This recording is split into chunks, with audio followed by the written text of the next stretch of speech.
যোগিনী একাদশী ব্রত মাহাত্ম্য হচ্ছে ব্রহ্মবৈবর্ত পুরাণে আষাঢ় মাসের কৃষ্ণপক্ষের একাদশী ব্রত মাহাত্ম্য যুধিষ্ঠির শ্রীকৃষ্ণ সংবাদ রূপে বর্ণিত আছে। যুধিষ্ঠির বললেন, হে বাসুদেব, আষাঢ় মাসের কৃষ্ণপক্ষিয়া একাদশীর মাহাত্ম্য কৃপাপূর্বক আমাকে বলুন। শ্রীকৃষ্ণ বললেন, হে মহারাজ, সকল পাপ বিনাশিনী ও মুক্তিপ্রদ এই উত্তম ব্রতের কথা বলছি, আপনি শ্রবণ করুন। আষাঢ় মাসের কৃষ্ণপক্ষিয়া একাদশী যোগিনী নামে খ্যাত, মহাপাপ নাশকারী। এই তিথি ভবসাগরে পতিত মানুষের উদ্ধার লাভের একমাত্র নৌকাস্বরূপ। ব্রত পালনকারীদের পক্ষে এটি সর্বশ্রেষ্ঠ ব্রত বলে প্রসিদ্ধ। এই প্রসঙ্গে আপনাকে একটি পৌরাণিক কাহিনী বলছি। অলকানগরে শিবভক্ত পরায়ণ কুবের নামে এক রাজা ছিল। তিনি প্রত্যহ শিব পূজা করতেন। তার হেমমালী নামে একজন মালী ছিল। প্রতিদিন শিব পূজার জন্য মানস সরোবর থেকে সে ফুল তুলে যক্ষরাজ কুবেরকে দিত। বিশালাক্ষী নামে হেমমালীর এক পরমা রূপবতী পত্নী ছিল। সে তার সুন্দরী পত্নীর প্রতি অত্যন্ত আসক্ত ছিল।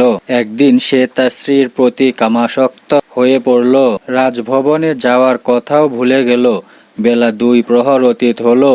অর্চনের সময় চলে যাচ্ছে দেখে রাজা ক্রুদ্ধ হলেন। মালির বিলম্বের কারণ অনুসন্ধানে এক দূত প্রেরণ করলেন। দূত এসে রাজাকে বলল, সে গৃহে স্ত্রীর সাথে আনন্দে মত্ত।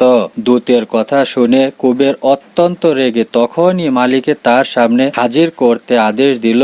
এদিকে মালি কুবেরের পূজার সময় অতিবাহিত হয়েছে বুঝতে পেরে অত্যন্ত ভয় পেল। তাই স্নান না করেই সে রাজার কাছে উপস্থিত হলো। তাকে দেখা মাত্র রাজা ক্রোধ বশে চোখ রাঙিয়ে বললেন, রে পাপিষ্ঠ দুরাচার, তুই দেব পূজার পুষ্প আনতে অবজ্ঞা করেছিস, তাই আমি তোকে অভিশাপ দিচ্ছি। তুই শ্বেত কুষ্ঠগ্রস্ত হয়ে যা এবং তোর প্রিয়তমা ভার্যার সাথে তোর চিরবিয়োগ সংঘটিত হোক। রে নীচ, তুই এখনই এই স্থান থেকে ভ্রষ্ট হয়ে অধোগতি লাভ কর। কুবেরের এই অভিশাপ হেমমালী পত্নীর সাথে স্বর্গভ্রষ্ট হয়ে দীর্ঘকাল যাবৎ কুষ্ঠরোগ ভোগ করতে লাগলো।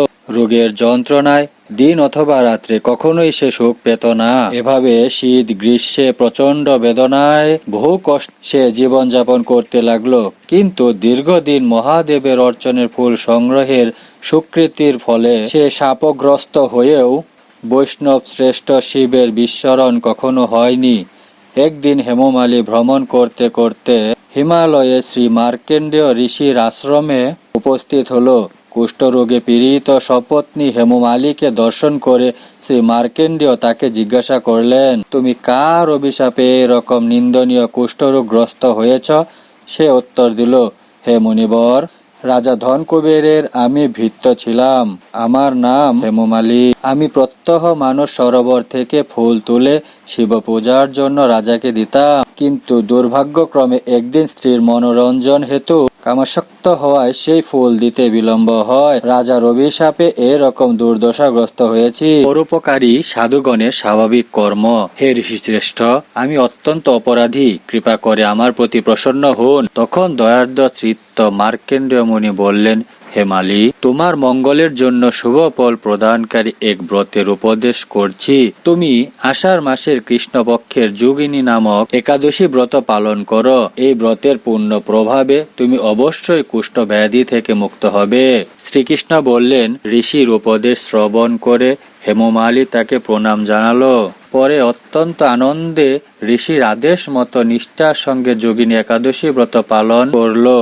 এইভাবে হেমমালী সমস্ত রোগ থেকে মুক্ত হলো ও পত্নী সহ সুখে জীবনযাপন করতে লাগলো। হে মহারাজ যুধিষ্ঠির, আমি আপনার কাছে এই ব্রত উপবাসের মহিমা কীর্তন করলাম। এই ব্রত পালনে ৮৮,০০০ ব্রাহ্মণকে ভোজন করানোর ফল লাভ হয়।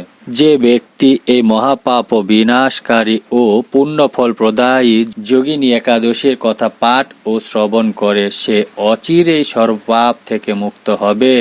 হরে কৃষ্ণ।